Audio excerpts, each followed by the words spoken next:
안녕하셨어요. 이 강의를 듣는 우리 그 에반겔리아 유니버시티의 그 원우들은 미국에도 있고 우리 한국에도 있고 또 미얀마, 베트남, 필리핀 등지에서 우리 복음 사역을 위해서 또는 복음 사역을 감당하기 위해서 준비하는 분들인데, 특히 이 복음을 전파하고자 할 때 가장 중요한 내용은 복음을 기록하고 있는 성경의 내용을 잘 알아야 되겠죠.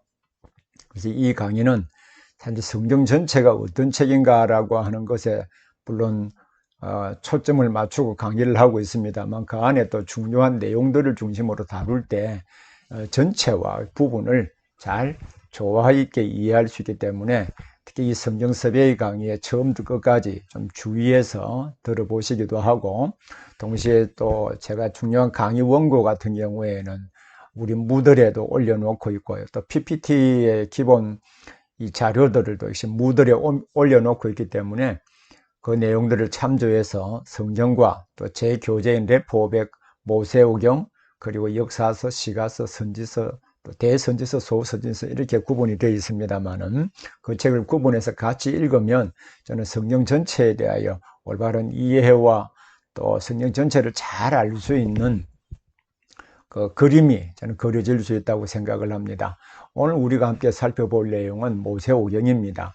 우리 이미 살펴본 바와 같이 우리 첫 여러 시간은 성경이 어떤 책인지, 성경의 어떤 저자들이 어떤 기본적인 관점을 가지고 성경 전체를 기술했고, 성경의 핵심 내용인 구속사와 하나님의 나라, 또 그것을 어떤 방식으로 기록했는가라고 하는 부분들을 살펴보았습니다. 성경 저자가 다양한 문학 장르와 수사적 장치를 통하여서 핵심을 잘 알 수 있도록 기록했다고 한다면, 우리는 당연히 성경이 어떠한 문학 장르로 기록이 되어 있고, 또 그것을 어떠한 방식으로 또 어떤 논리로 전개하고 있는가라고 하는 구성을 잘 이해할 필요가 있습니다. 자, 특별히 오늘은 모세오경인데요. 모세오경의 서론 부분, 창세기, 출애굽기, 레위기, 민수기, 신명기 전체를 다 다룰 수는 없고요. 오늘 그 가운데 아주 중요한 모세오경의 서론 부분과 또 창세기 부분을 우리 함께 다루려고 합니다. 그럼 성경 가운데 어떤 책이 가장 중요합니까? 물론 모든 책 66권이 다 중요합니다. 그러나 그 중에도 가장 중요한 책이 있다고 한다면 그건 저는 모세오경, 그 중에 창세기라고 생각을 합니다. 왜냐하면 창세기를 이해하지 못하면 그 뒤에 나타나는 책들, 신약 성경도 바르게 이해할 수 없기 때문입니다. 여러분 영화 보시죠. 영화를 보면 또 러닝타임이 120분 또는 90분 또는 어떤 경우에는 200분이 되는 그 러닝타임의 그 영화들도 있지 않습니까? 그 중에 10분을 만약에 처음 시작 부분을 10분을 보지 못하고 영화를 본다고 가정을 해 보십시오. 그러면 그 뒤에 내용들을 잘 이해할 수 있겠습니까? 왜냐하면 앞에 10분 또는 15분 안에 성경 전체의 주제를 이해할 수 있는 암시적인 내용들이 대부분 이 앞에 10분, 15분에 담겨 있습니다. 이 영화와 드라마와 같이 이 성경 전체를 비교할 수는 없겠지만, 그러나 성경의 이 모세오경과 그 중에 창세기를 이해하지 못한다면 예수님이 왜 오셔야 되는지, 그의 구속이 왜 전 인류에게 적용이 되는지 그 점을 이해할 수가 없습니다. 뿐만 아니라 그 뒤에 여러 선지자들이 기록한 선지서뿐만 아니라 또한 다양한 믿음의 공동체와 성도들이 기록한 시가서의 내용, 신약의 내용들을 사실 창세기에서 기록된 그 내용들을 이해하지 못한다면 우리는 바르게 의미를 파악할 수가 없습니다. 특별히 우리의 구원의 의미를 성전과 관련해서 설명하기도 하고, 또 관련해서 이 언약과 관계에서 설명하고 있는데, 창세기의 언약, 또 출애굽기의 성전의 내용들이 다 기록이 되어 있기 때문에 이 모세오경에 기록된 내용들은 매우 중요하다고 할 수 있습니다. 자, 그러면 모세오경을 공부하기 전에 그 내용이 어떤 책인가라고 하는 이해부터 우리 잠시 다루도록 그렇게 하겠습니다. 그럼 성경의 처음 5권인 창세기, 출애굽기, 레위기, 민수기, 신명기를 가리켜서 모세오경이라고 합니다. 이 모세오경이라고 하는 책에 이 세상의 기원, 이 세상이 어떻게 시작이 되었는가, 또 하나님과 인간의 관계인 기초인 언약, 이 언약의 내용을 기록하고 있고, 언약을 통해서 우리 구원의 기초와 믿음의 기원 등 우리 믿음 생활의 중요한 내용들을 다 담고 있기 때문에 어떤 의미에서 창세기를 이해하지 못한다면 우리는 성경 전체를 바르게 이해할 수 없다고 말할 수 있습니다. 특히 모세오경, 일명 오경이라고 말하지 않고 특히 모세오경이라고 부르는 것은 처음 5권의 책을 모세가 썼다고 믿기 때문입니다. 무엇보다도 모세가 썼다라고 하는 많은 증거들이 있지만 예수님께서 친히 구약의 창세기나 출애굽기나 신명기서의 말씀을 인용하면서 모세의 책이라고 말씀하셨거든요. 그래서 이 오경 전체를 우리는 모세가 썼다고 보고 있습니다. 특히 모세오경에는요, 정말로 중요한 부분은 이 구원의 역사와 또 그 구원 역사의 궁극적인 목표인 하나님의 나라의 설계 도면과 거기에 따른 기초를 놓은 내용들이 기록이 되어 있기 때문에 이 성경 가운데 가장 중요한 이 기초를 이루고 있는 책이라고 말할 수 있습니다. 자, 그러면 모세오경은 그러면 어떠한 구조로 오경 전체가 구성이 되어 있는지를 한번 살펴보겠습니다. 여러분, 이 책과 더불어 제가 쓴 책 있잖아요. 책과 또 이 PPT 자료와 또 제가 올려놓고 있는 강의 원고 등을 잘 면밀히 읽고 동시에 성경과 비교해서 내용을 한번 검토해 보기를 바랍니다. 그러면 성경이 훨씬 더 쉽게 잘 이해될 수 있으리라고 생각합니다. 이 모세오경의 문학 장르는 산문입니다. 그 가운데 이야기와 설명문으로 구성이 되어 있습니다. 제가 처음 첫 번째 시간과 둘째 시간에 여러 번 강조한 것으로 알고 있습니다만은 성경 전체는 문학 장르로 볼 때 이 내용 분량입니다. 분량 면에서 볼 때 4분의 3이 산문으로 기록이 되어 있고요. 4분의 1이 운문으로 기록되어 있다고 했습니다. 그리고 산문 가운데는 약 3분의 2 이상이 내러티브, 즉 스토리텔링 방식으로 하나님의 계시를 기록하고 있고 또 그 가운데 약 3분의 1 정도가 설명문 형식으로 기술이 되어 있다고 했죠. 특히 모세오경은 창세기, 출애굽기, 레위기, 민수기, 신명기는 대부분 이 내러티브 방식으로 기술되어 있습니다만 특별히 이제 신명기서는 창세기, 출애굽기, 레위기, 민수기에 근거하여서 그것이 또 언약 그리고 성전 기타 하나님 주신 율법이 우리에게 어떤 의미가 있는가, 또 이스라엘의 미래와 어떻게 연관이 되어 있는가라고 하는 것을 이 설명문 형식으로 설명하고 적용한 책이라고 할 수 있기 때문에 특히 설교학에서 이 모세오경 가운데 신명기에 기록된 3편의 모세의 설교를 매우 중요하게 생각을 하고 있습니다. 그리고 창세기부터 민수기까지 보면 연결 접속사로 그리고라고 하는 연결 접속사로 연결되어 있는데요. 자, 이 부분 한번 보시죠. 창세기 처음 시작할 때는 브레이시트라는 말로 시작을 합니다. 태초에라고 하는 말이거든요. 출애굽기 시작할 때 브에일레, 브가 그리고입니다. 또 레위기에 와이크라에서 여기 와 있죠. 역시 그리고입니다. 민수기에 바 여다베일이라고 되어 있죠. 자, 말씀하셨다. 근데 이게 그리고입니다. 근데 신명기서는 좀 특이하게도 그리고로 시작하지 않고 이 연속되는 사건의 의미를 모세가 설명하는 것이기 때문에 그리고가 연결되어 있지 않습니다만 이 5권의 책은 한 권이라고 하는 것을 알게 해주죠. 모세오경은 내용적으로 서로 밀접하게 논리적으로 연결이 되어 있습니다. 그러면 어떻게 연결되어 있는지를 한번 보시죠. 자, 이 도표는 여러분 반드시 꼭 기억하기를 바랍니다. 창세기에서는요, 창조와 구속의 밑그림, 그리고 어떻게 하나님과 언약 관계를 이루고 있는지를 설명하고 있습니다. 그리고 출애굽기에서는 하나님의 구속의 밑그림에 따라서, 즉 창세기에서 보여준 언약과 구속의 밑그림에 따라서 하나님이 자기 백성을 어떻게 애굽에서 구속해내셨고 어떻게 하나님과 만나 교제하며 제사장 나라로서 사명을 다할 수 있는지 출애굽과 또 시내산 언약과 성막 제도를 통하여 보여주고 있습니다. 레위기에서는 그러면 이제 성막에 임재해 계신 하나님과 어떻게 교제하고 시내산 언약을 이루며 살 수 있는지 그 방법을 그 여러 제사 제도와 제사장의 중보사역과 또 언약 백성들의 이 삶이 어떻게 연결되어 있는지를 통해서 보여주고 있습니다. 또 민수기에서는 이 출애굽기와 레위기에 주신 하나님의 언약의 말씀을 광야 40년간의 생활에 적용한 내용이라고 할 수 있습니다. 그래서 시내산 언약과 레위기에서 보여준 언약을 광야 생활에 적용하고 있기 때문에 또 여기 민수기는 역시 우리 믿음 생활의 기본을 보여주는 아주 중요한 패턴을 보여주고 있거든요.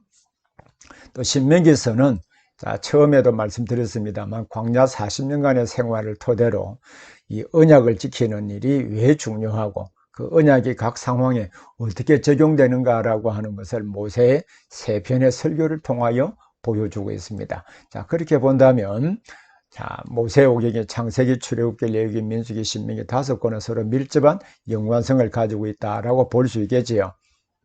그럼 오경 전체의 주제는 무엇인가? 특히 이 부분에 대하여 여러분 제 책 모세오경 가운데 특히 앞부분에 전체 서론이 있고요. 또 그리고 오경의 서론 부분이 있습니다. 왜 주제가 이렇게 되는가라고 하는 것을 자세히 설명을 해 놓았거든요. 그 과정을 여러분 책과 성경을 읽으면서 확인해 보기를 바랍니다. 자, 오경 전체의 주제는요. 하나님이 우리의 구원을 위하여 역사 가운데 어떻게 일하셨고 우리는 어떻게 하나님의 백성이 되어 하나님과 교제하면서 하나님의 뜻을 이룰 수 있는가. 이 중요한 밑그림을 오경에서 보여주고 있습니다. 특히 이 관계를 창세기부터 쭉 기록된 이 신명기까지 기록된 아담 언약, 노아 언약, 아브라함 언약, 시레산 언약, 모압 언약, 우리 성도의 삶의 가장 기본은 하나님과 우리 관계라고 했잖아요. 이 오경에는 이 5개의 언약이 기록이 되어 있습니다. 이 언약을 통하여 하나님은 어떤 분이시고 어떻게 하나님과 만나 교제할 수 있는가, 이것을 보여주고 있기 때문에 이 오경은 결국 하나님이 우리를 구원하시기 위하여 역사 가운데 어떻게 일하고 어떻게 만나고 교제하며 하나님의 뜻을 이루어 갈 수 있는가, 거기에 대한 내용들을 가장 기본적인 밑그림을 기록하고 있다고 할 수 있습니다. 이것을 기록한 목적은요, 누구든지 언약 속에 담겨있는 그리스도를 믿어서 구원을 얻게 하려는 그 목적으로 기록이 되어 있습니다. 특히 구원받은 자의 합당한 개인과 공동체의 삶을 회복하여 하나님의 나라를 누리도록 하려는 목적으로 오경이 기록되어 있기 때문에 오경의 신약과도 아주 밀접한 연관성을 가지고 있습니다. 그래서 오경의 주제와 기록 목적을 여러분 잘 기억하기를 바랍니다. 그러면 아주 간략하게 오경 전체가 어떤 책인가, 또 어떻게 구성이 되어 있는가, 또 어떤 내용을 담고 있는가라고 하는 것을 알았다면 우리는 이제 창세기부터 창세기 아주 중요한 내용을 몇 부분을 함께 살펴보도록 하겠습니다. 우리가 이 성경 서베이 과목을 통하여서 이 서베이라는 말 자체가 성경 전체가 어떤 책인가라고 하는 것을 전체적인 그림을 쭉 보여주고 또 전체적인 내용 개요를 알려주는 책이라고 할 수 있겠습니다만은, 그러나 단순한 서베이, 성경 전체를 올바르게 이해할 수 있는 중요한 시각을 가지고 또 어떠한 방법론과 어떠한 관점으로 접근해야 될 것인지를 우리는 그 시각에서 함께 봄으로 말미암아 성경 전체에 대한 올바른 이해력을 가지게 하는 데 목적이 있습니다. 이 창세기는 하나님의 구속사의 기초를 놓아주고 그 시작을 보여주는 책입니다. 특히 만물의 창조와 우리 안식에 대한 기사를 기록하고 있는 창세기 1장 1절부터 2장 3절은 성경 전체, 창세기의 서론만이 아니라요, 성경 전체의 서론 역할을 하고 있습니다. 그래서 1장 1절부터 2장 3절에 하나님의 완전한 상태로 창조하신 그 상태가 인간의 죄로 말미암아 변질되고 왜곡되잖아요. 그러나 요한계시록 마지막 부분에 어떻게 회복이 되는가라고 하는 것을 기록함으로 성경 전체가 하나의 수미상관 형태로 기록이 되어 있다고 하는 것도 미리 이해하시면 좋겠습니다. 이 처음의 상태가 변질된 원인은 죄의 시작과 그 죄로부터 구속하시기 위하여 하나님께서 여자의 후손을 약속하시고 그 약속을 어떻게 이루실 것인지에 대한 그림을 보여주는 책이 창세기입니다. 창세기는 그래서 오경의 서론일 뿐만 아니라 성경 전체의 서론도 되기 때문에 우리 창세기는 아무리 강조해도 지나침이 없다라고 할 수 있습니다. 자, 그러면 성경의 역사, 특히 창세기부터 5개의 언약이 기록되었다고 그랬죠. 창세기 2장 16절 10절에 아담 언약, 인류의 대표인 아담과 맺은 언약. 그리고 노아 홍수 이후에 노아와 맺은 언약입니다. 왜냐하면 당시에 노아 홍수 이후에 전 인류가 멸망하고 노아의 가족들만 살아남았잖아요. 그래서 인류의 대표인 노아와 언약을 맺고 또 그 가운데 하나님의 특별히 빼내신 아브라함과 언약을 맺는 내용, 또 출애굽기 19장부터 24장에 기록된 시내산 언약, 또 이 모세가 이 세 편의 설교를 통하여서 이 기록하면서 이스라엘 백성과 맺는 이 모압 언약, 이 내용이 우리 오경에 기록이 되어 있습니다. 그리고 이 오수아에서 세겜 언약, 다음 사무엘서에서 길갈 언약, 또 다윗 언약, 그리고 새 언약, 예수 그리스도의 오심과 재림으로 이어지는 긴 역사적 과정들을 우리 기술을 하고 있다고 하는 것을 이해할 필요가 있겠고요. 그래서 성경 역사를 바로 언약의 관점에서 이해를 하면 성경 전체가 한 그림으로 각각의 낱개의 구성들이 어떻게 연결이 되어 있는지도 이해할 수 있다고 생각을 합니다. 그럼 창세기의 저자는 일반적으로 제가 오경에서 돼서 모세입니다. 성경 자체가 모세인 것을 예를 들어서 우리 그 역사서의 저자들, 또 이 시가서의 저자들, 선지서의 저자들, 신약의 저자들이 다 이 모세 창세기, 출애굽기, 레위기, 민수기, 신명기에 기록된 이 말씀을 모세의 책, 모세의 글에 이런 표현을 쓰고 있기 때문에 무엇보다도 예수님께서도 우리 신명기에서의 말씀 또는 이 창세기에 기록된 말씀을 인용하고 적용하시면서 모세의 책에 기록된 말씀이라고 하셨거든요. 그래서 창세기 저자는 모세입니다.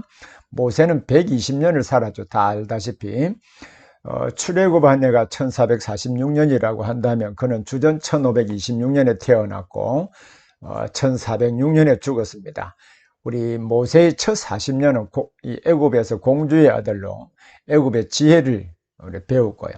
다음 40년은 미디안에서의 목자로서, 그 다음 40년은 광야에서 이스라엘 백성들을 애굽에서 인도하며 보낸 시간을 우리 생각해 본다면 전체 120년의 삶을 구분해낼 수 있다고 생각이 됩니다. 그런데 모세가, 이 말씀을 드리는 것은 모세는 1526년에 태어나서 1406년에 죽었다고 한다면, 그러면 모세가 1446년부터 창세기, 출애굽기, 레위기, 민수기, 신명기를 기록했거든요. 그러면 천지 창조에서 노아, 아브람 시대 이후에 애굽에 내려가기까지의 긴 역사적 과정이 있지 않습니까? 그 내용을 어떻게 기록했을까라고 하는 부분이죠. 그 내용은 이제 하나님의 직접적인 계시 부분도 저는 무시할 수는 없다고 생각을 합니다만은 그때까지 구전으로 전해 내려오거나 또는 글자로, 이 문자로 전해 내려오거나 많은 자료들이 있었음을 사실 시사해 주고 있습니다. 이 점도 우리가 관심 있게 한번 볼 필요가 있는데 제 책에 이 점에도 부분적으로 기록이 되어 있으니까 참조하시기를 바랍니다.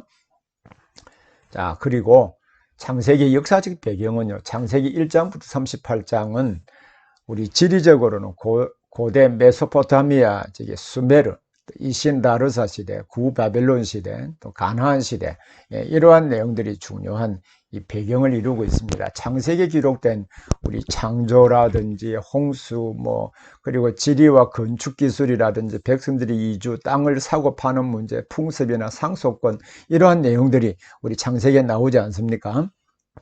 이러한 규정들이 바로 앞 1장부터 38장에 기록된 고대 메소포타미아, 또 이신다르사 시대, 또 구바벨론 시대, 가나안 시대와 아주 밀접한 연관성을 가지고 있습니다. 특히 메소포타미아의 창조 신화가 기록된 8개의 토판이 있는데 이제 에누마 엘리시거든요. 그리고 창세기 6장부터 8장의 홍수 기록과 매우 유사한 내용을 담고 있는 길가메스 서사시라든지 또 2만여 점의 토판의 사람 이름과 언어, 생활, 풍습, 이러한 내용들을 쭉 담고 있습니다. 이러한 내용이 마리 문서에 있거든요. 역시 마리 문서는 또 창세기 아브라함의 행적을 이해하는 일에도 아주 중요한 시사점을 주고 있습니다. 또 누지스판도 있고요. 그리고 창세기 39장부터 50장에서는 야곱의 가족들이 애굽으로 내려가죠. 그리고 난 뒤에 이제 애굽의 질이라든지 목축업을 가정하게 여기는 풍습이나 장례 풍습 등이 이제 다 애굽의 그 문화와 역사와 밀접한 연관성을 가지고 있습니다. 그래서 창세기 역사적 배경은 메소포타미아와 우리 애굽입니다. 이 배경을 이해할 때 각 거기에 기록된 내용들을 더 잘 알 수 있다는 뜻이 되기도 합니다. 그 지리적 배경을 보면 지금 여러분 잘 아는 대로 이스라엘은 바로 이 지역이죠. 이 지역입니다. 지금 이 사우디아라비아, 자, 이 티그리스 강, 또 유프라테스 강이 있죠. 이 지역이 메소포타미아 지역입니다. 바로 이 지역이 애굽 지역입니다. 자, 이 애굽의 문명권과 메소포타미아 문명권 바로 그 사이에 지금 성경의 핵심되는 주제인 이스라엘이 기록이 되어 있죠. 그래서 성경 역사적 배경은 이 지리적 배경을 근거로 해서 하나님이 역사 가운데 어떻게 우리의 구원을 이루시기 위하여 일하셨는가 하는 사건을 기록하고 있다는 것을 이해하면 성경을 이해하는 데 큰 도움이 되리라고 생각을 합니다. 자, 성경의 창세기에 기록된 역사는요, 창조가 언제 되었는지 알지 못합니다. 우리가 성경의 역사 연대를 추정할 때 아브라함이 언제 출생했는가라고 하는 이 점은 우리는 출애굽기 연대를 기초로 해서 우리 추정이 가능합니다. 이 자유주의 신학자나 보수주의 신학자 할 것 없이 아브라함의 출생 연대는 기본적으로 2166년경으로 보고 있습니다. 그리고 요셉이 죽은 해가 마지막에 기록이 되어 있죠. 주전 1805년에 요셉이 110세에 죽었다라고 성경에 이제 기록이 되어 있기 때문에 연대를 추정해 보면 1805년입니다. 또 이스라엘 백성들이 애굽으로 이주한 이후에 430년 동안 출애굽 때까지 있었다고 그랬잖아요. 그러면 야곱의 가족이 이주한 해는 주전 1876년입니다. 이때가 요셉의 나이가 39살이거든요. 요셉의 나이가 39살인데 그가 30세 애굽의 총리가 되죠. 그리고 7년 풍년이 있고 다시 7년 흉년이 있잖아요. 그래서 2년이 되던 해에 바로 야곱의 가족들이 이주를 하게 됩니다. 그래서 그것을 기준으로 해 본다면 요셉이 110세에 죽었을 때가 1805년이라는 것을 알 수 있습니다. 그러면 창조 때부터 요셉이 죽음까지의 하나님의 구속사를 기록하고 있는 책이 창세기입니다. 그럼 이 연대를 우리 이해하는 것도 역시 성경 앞으로 전체 내용들을 이해하는 것과 맞물려 있으니까 한번 생각을 해 보기를 바랍니다.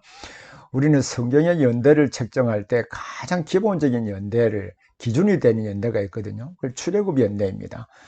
주전 1446년인데 여러분 관심 있게 한번 보십시오. 열왕기상 6장 1절에 보면 솔로몬이 성전의 기초를 놓을 때가 그의 제위 4년이라고 기록을 하고 있습니다. 제위 4년이라고 하고 있는데 솔로몬이 왕이 된 해가 970년이거든요. 그러면 그의 제위 4년, 그의 통치 4년에 성전의 기초를 놓았으니까 966년이 되겠죠.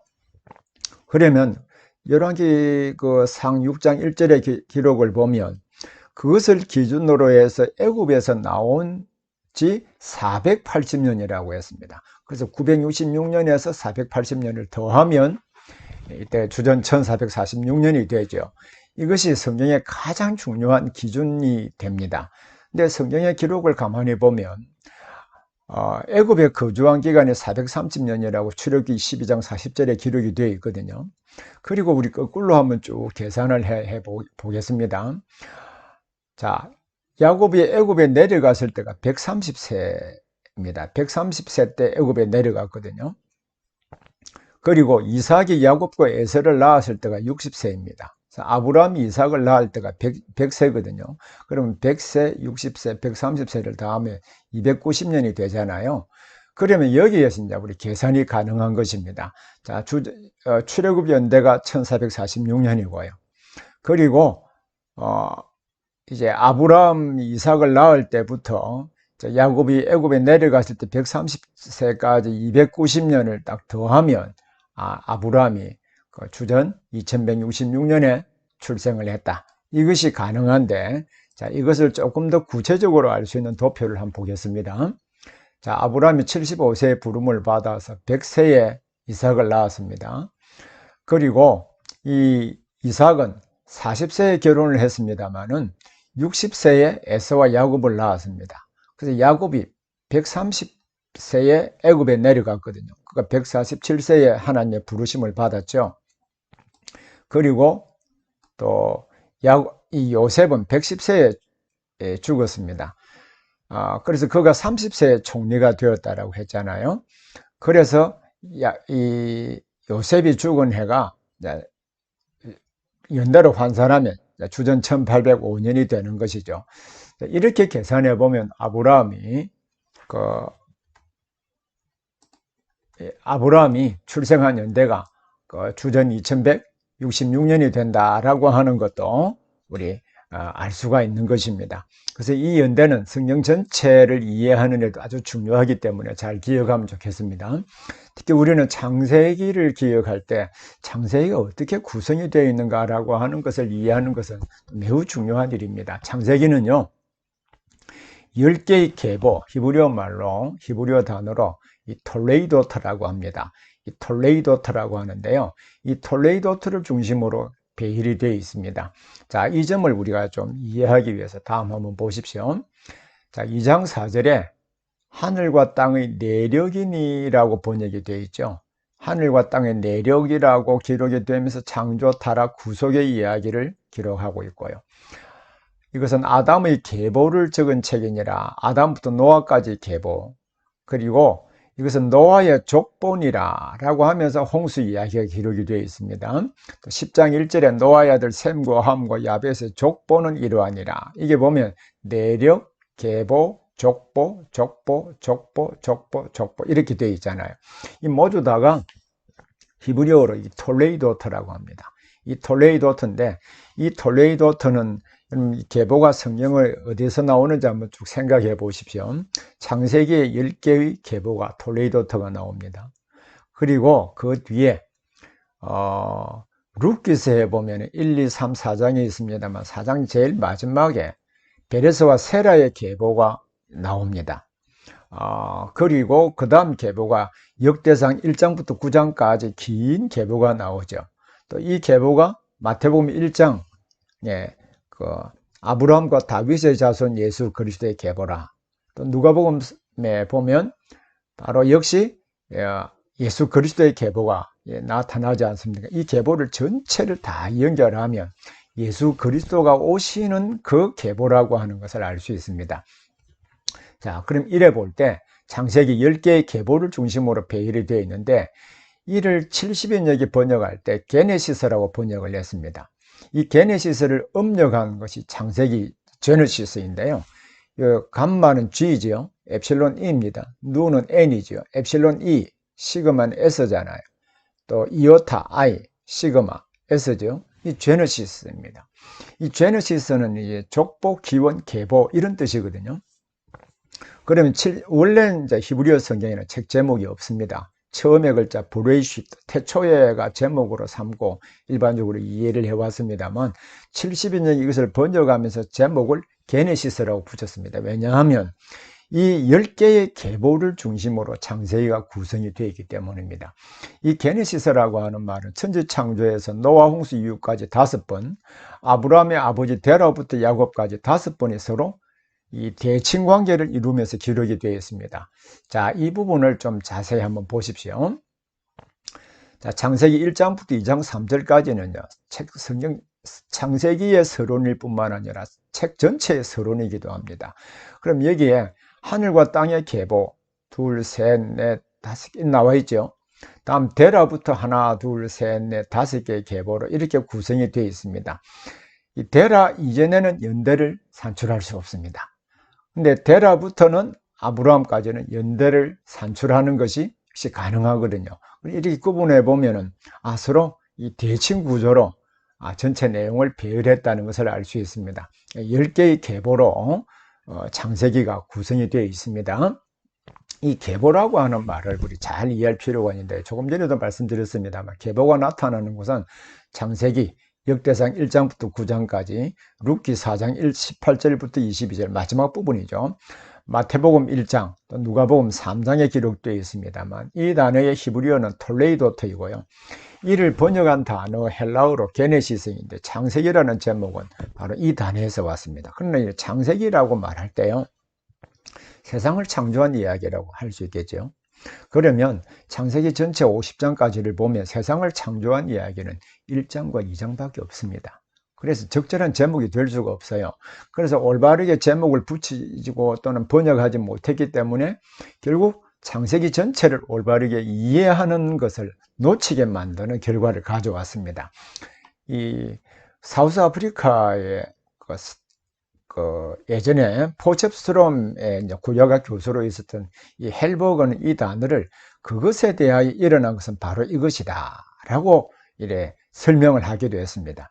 좀 쉽게 설명하면 이것은 그것이다 이렇게 말할 수 있는데요. 자, 계보가 처음에 아담의 계보가 나오죠. 이 계보는 예수 그리스도의 이야기다. 이것을 가장 적절하게 보여주는 것이 마태복음 1장 1절인데요. 자, 마태복음 1장 1절 한번 다 외우고 있잖아요.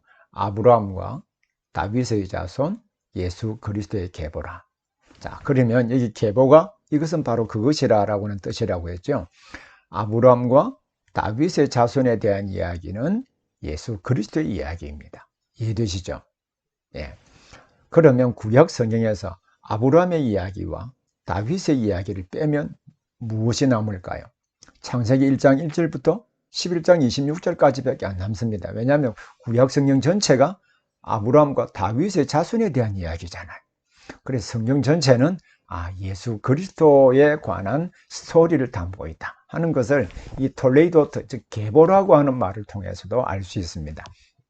그래서 이 단어는 이 구속의 기원과 서로 어떻게 연계성을 이제 보여주고 있기 때문에 여러분 계보라고 하는 단어는 반드시 기억해야 될 매우 중요한 단어라는 것을 알 수 있겠죠.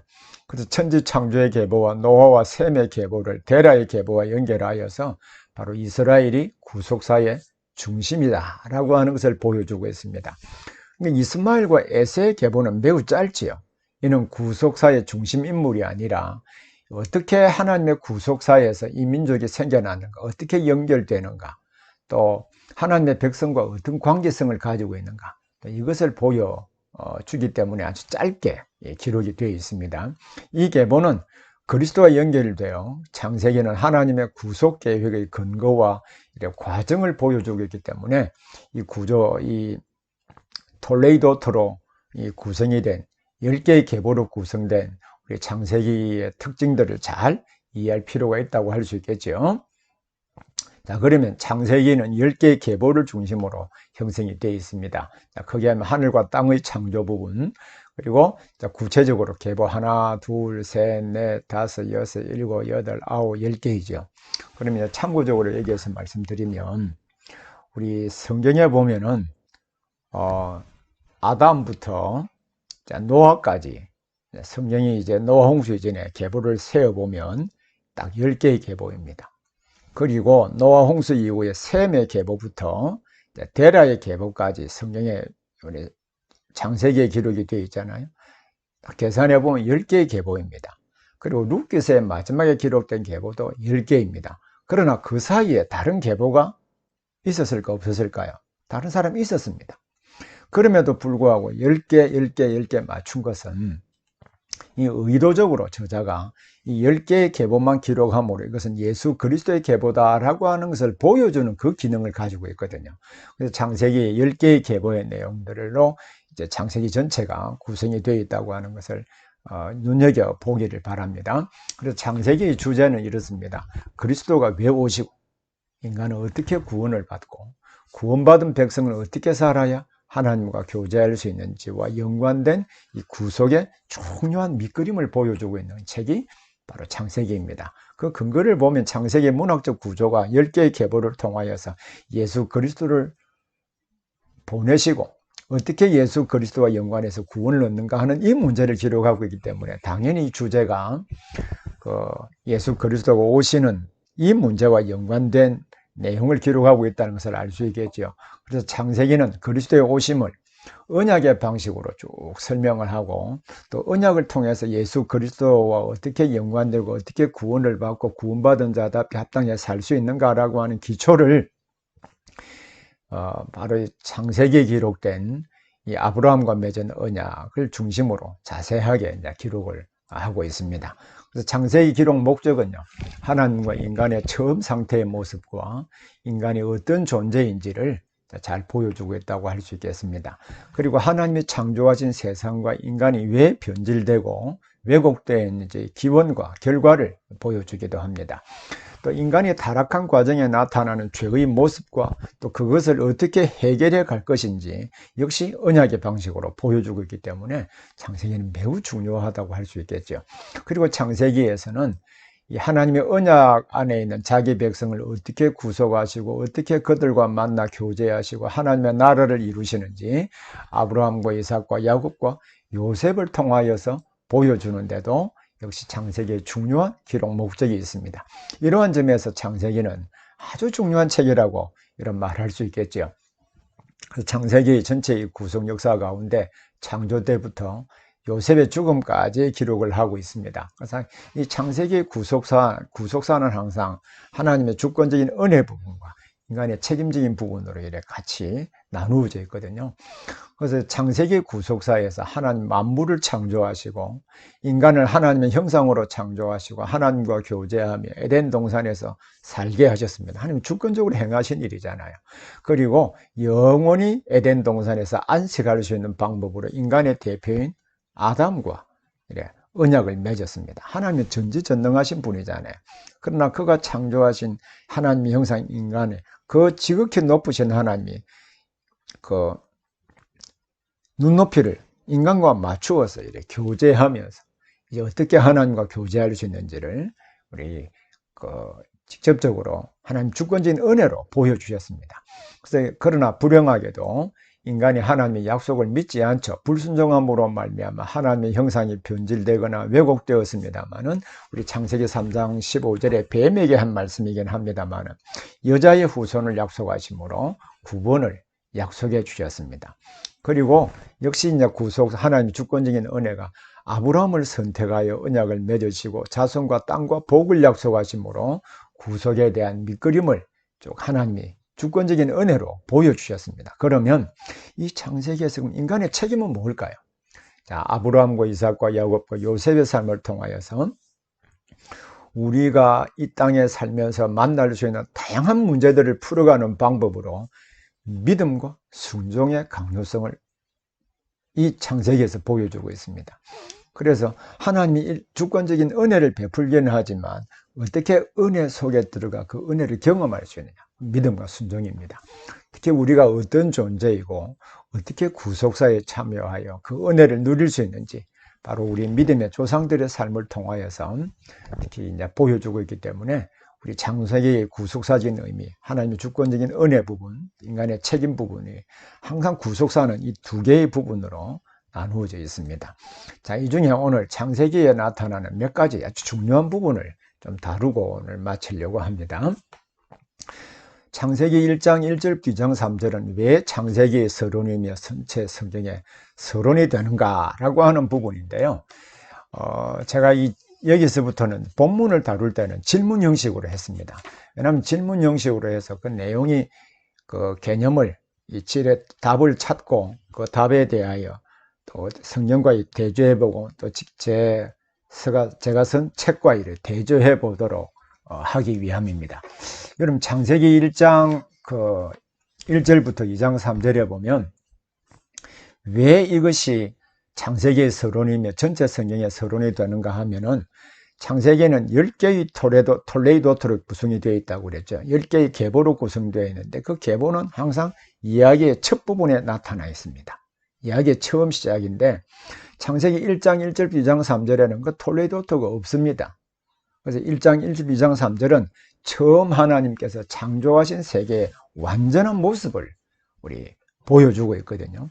그리고 10개의 계보를 통하여 하나님의 창조된 세계에 하나님과 교제, 하나님과 인간이 왜 이 죽음이 찾아오고 왜 고통이 찾아왔는가라고 하는 것을 이제 10개의 계보를 통하여 자세하게 설명해 가는 방식이거든요. 그래서 창세기 1장 1절부터 2장 3절은 창세기 전체의 서론이고 성경에 이 서론이 된다고 하는 것을 꼭 기억할 수 있기를 바랍니다. 자, 그리고 이 문학 장르는 창세기 1장 1절 2장 3절의 문학 장르는 다 이 창세기가 이야기로 되어 있지만 1장 1절 2장 3절은 여러분 보면 운문 형식으로 기록이 되어 있습니다. 운문의 특징은 아주 간결하고 또 일정한 운율이 맞다는 것입니다.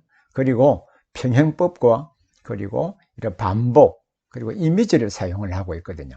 특별히 여기 창세기에서는 문학 장르는 이 시적인 구성으로 일정한 운율에 맞게 딱 배열이 되어 있습니다.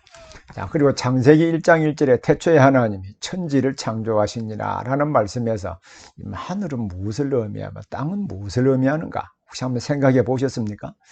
만약에 여러분 한번 생각해 보십시오. 창세기 1장 1절을 창조 사역을 요약하는 주절로 보고 1장 1절이 창조 행위로 보지 않는다면 창세기 1장 2절에 보면 땅이 혼돈하고 공허함이 흑암이 깊음 가운데 있었다고 하잖아요. 그러면 땅이 혼돈하고 공허하고 흑암이 깊음 가운데 있는 이 상태는 누가 창조했을까요? 이 문제가 발생하잖아요. 설명할 수가 없습니다.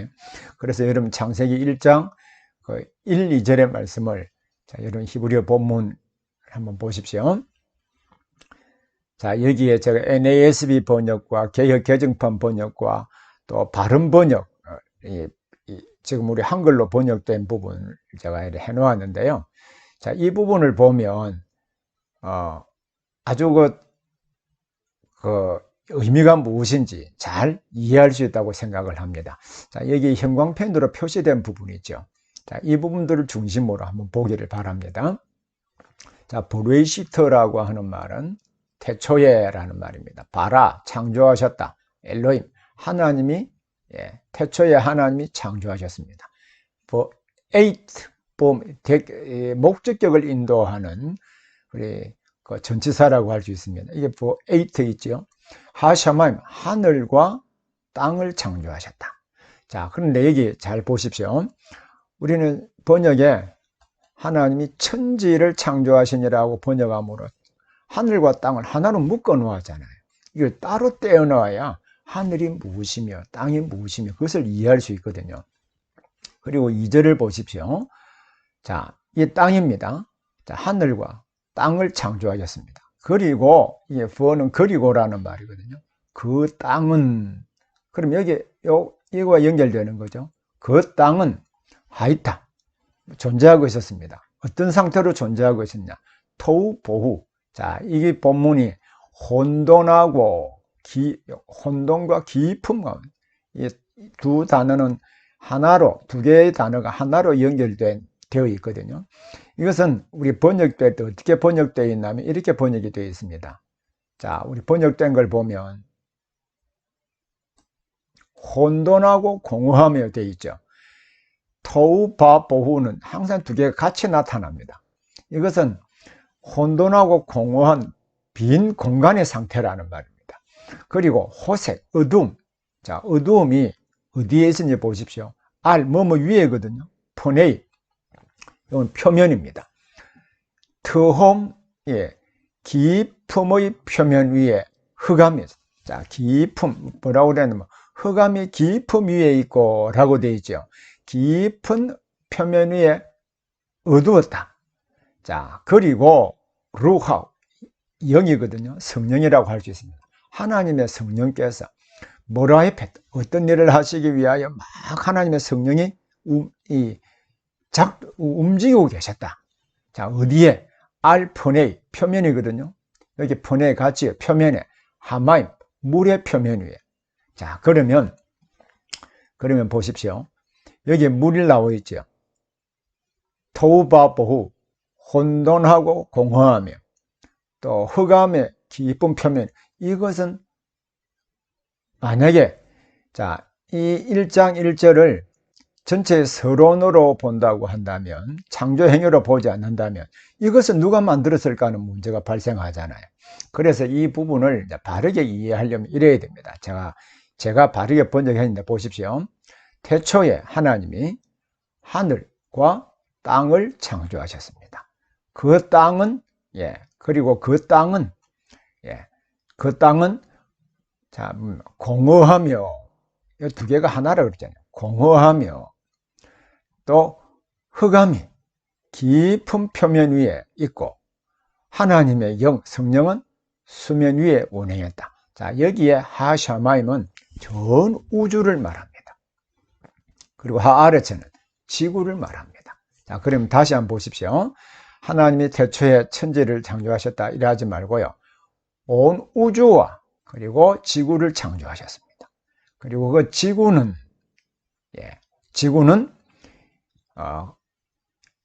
혼돈 가운데, 자, 공허한 가운데, 토hu 보후 상태로 있었고, 그리고 또 이 흑암의 표면이 둘러 있었고, 그리고 물의 표면 위에 하나님의 영이 어떤 일을 하시려고. 그러면 결국 하나님의 땅을, 지구를 어떤 상태로 만들어 놓고 거기에서부터 첫째 날, 둘째 날, 셋째 날 이렇게 만들었다고 하는 것을 우리 알게 되겠죠.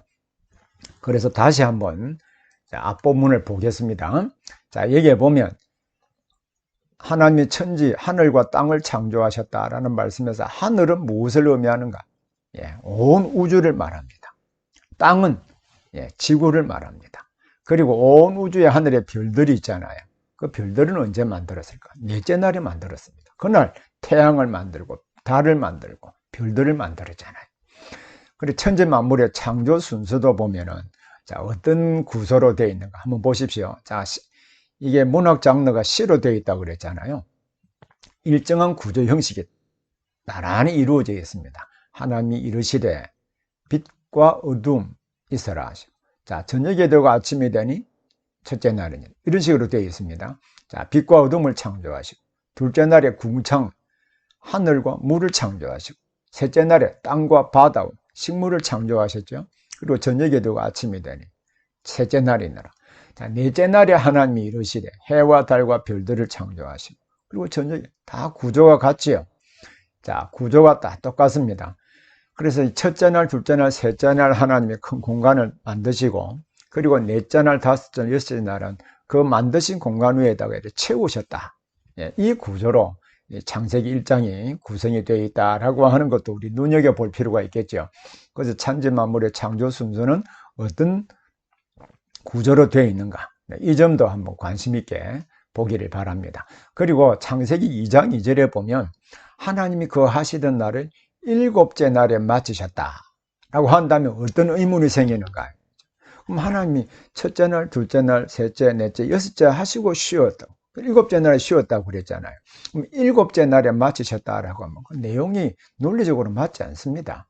이것은 이제 이 본문 비평의 문제, 즉 사본상의 문제이기도 하거든요. 근데 70인역과 사마리아 오경과 또 수리아 얘기는 페시타 얘기에 보면 이걸 하슛이 여섯째 날에 마쳤다고 되어 있습니다.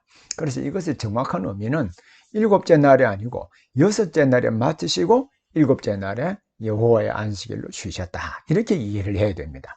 그래서 하나님이 창조하실 때 날을 어떻게 이해해야 되는가? 하루를 말하는가? 아니면 긴 기간을 말하는가? 단계를 말하는가? 만약에 이것이 하루가 아니라고 한다면요, 안식일에 7일을 그러면은 하루를 쉬어야 될지 일주일을 쉬어야 될지 1년을 알 수가 없잖아요. 그러면 하나님께서 안식일, 자, 해와 달과 별들로 말미암아 날과 년, 월, 일을 만들잖아요. 그러면 넷째 날에 해와 달과 별들로 말미암아 만들어진 것이 하루라고 한다면 앞에 첫째, 둘째, 셋째도 하루가 되어야 맞는 것입니다. 그래서 이것을 이제 우리가 일반적으로 개혁주의 교회에서 하루를 24시간으로 보는 중요한 근거입니다. 하나님이 일곱째 날에 안식하시고 일곱째 날을 복되게 하사 거룩하게 하셨다면 누구를 위한 일인가? 자, 우리가 이 안식의 의미를 잘 이해할 필요가 있는데요. 자, 여러분 잘 아는 대로 하나님이 복되게 하시고 그 날을 거룩하게 하셨다고 그랬잖아요. 그러면 하나님이 누구를 위하여 복되게 하시고 거룩하게 하셨는가? 하나님 자신을 위한 것은 아니에요. 왜냐하면 하나님 자신이 가장 복의 근원이시고 그분이 지극히 거룩하신 분이잖아요. 그러면 이 날을 하나님 구별할 때 누구를 위한 것일까? 하나님이 창조하신 하나님의 형상인 사람과 하나님 만드신 모든 우주 만물들을 위한 것입니다. 특히 히브리서 4장 8절에 보면 이 안식의 의미를 단순하게 가나안 땅에 들어가는 그 의미가 아니라 우리에게 안식할 날이 남아있다라고 하면서 우리가 일반적으로 이야기하는 구원, 하나님의 나라, 영생, 생명과 같은 의미로 이해했습니다. 그래서 창세기에 있는 일곱째 날에 2장 2절에 하나님이 안식하셨다. 이 안식의 개념은 처음의 상태는 하나님 나라 또는 천국, 구원, 영생, 생명과 같은 개념인 완전한 하나님의 나라를 만들어주셔서 하나님과 완전한 교제가 이루어지는 그 세계를 만드셨다. 이렇게 이해를 해야 됩니다. 그럼 이 점에 대해서는 여러분 제 책에 여러분 자세하게 한번 읽어보기를 바랍니다. 제 책 그 부분에 대해서 한 부분만 제가 읽어드릴 테니까 한번 여러분 잘 책의 이 내용을 꼭 보기를 바랍니다. 우리가 하나님이 안식하셨다라고 하는 말씀을 이해할 때 하나님은 정확하게 6일을 일하셨고 또 정확하게 하루인 7일에 쉬셨다는 개념으로 이해할 수 없다라고 일반적으로 보기도 합니다. 자, 일곱째 날을 하나님 자신만 안식하는 날이 아니라 창조된 모든 만물이 함께 안식하는 날로 이해해야 되기 때문입니다. 하나님은 이 날을 복되게 하시고 거룩하게 하셨습니다. 만약에 일곱 번째 날이 하나님만의 쉼이라면 복의 근원이신 하나님이 복을 받을 이유가 없습니다. 하나님은 복의 근원이시고 거룩하신 분이기 때문입니다. 또한 안식에 다른 피조물이 참여했다는 것은 하나님과 인간과 다른 피조물이 다 함께 안식했다는 것으로 단순히 일에서 쉼을 의미하지 않습니다. 이 날은 7일의 고정된 안식을 말하지 않습니다. 이 날을 안식일만이 아니라 안식년, 희년 등의 긴 단위로도 설명할 수 있는 완전한 하나님의 나라를 표현하는 것이다. 그리고 그 뒤에 내용도 여러분 자세하게 읽어보면 이 내용이 왜 중요한 것인가 하는 것을 알 수 있습니다. 그리고 바로 이 창세기 1장 1절부터 2장 3절이 왜 창세기뿐만 아니라 성경 전체에 서론 역할을 하는지 2장 1절부터 3절에 기록된 이 안식의 개념만을 제대로 파악을 해도 이 개념 전체를 잘 이해할 수 있다고 생각을 합니다.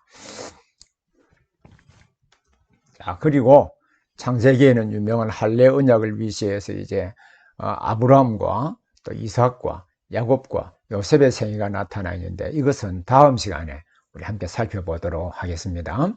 오늘은 여기까지 하고요. 사실 우리가 이 성경 섭외가 많은 시간들이 필요한 과목이기도 합니다. 그래서 제가 창세기를 조금 더 자세하게 다루고자 하는 그 이유는 이 창세기에 우리 성경 전체를 이해할 수 있는 중요한 밑그림이 이게 다 들어있거든요. 그래서 다음 시간에 창세기 부분과 출애굽기, 레위기, 민수기, 신명기에 기록된 내용을 핵심적으로 중요한 내용이 어떤 내용인가를 중심으로 다루어 보도록 하겠습니다. 여러분 오늘 공부한다고 수고하셨고요. 꼭 여러분 제가 쓴 책인 레포 500 성경 해설 가운데 모세오경 그리고 역사서 그리고 시가서 대선지서 소선지서를 가능한 구입을 하셔서 쭉 같이 성경과 읽어보시면 제가 강의에서 미비한 부분을 충분히 보충해서 더 잘 알 수 있으리라고 생각을 합니다. 자, 전 세계 각처에서 복음을 위하여 수고하시는 원우 여러분에게 하나님의 은혜가 임하기를 바랍니다. 오늘 수고하셨습니다. 감사합니다.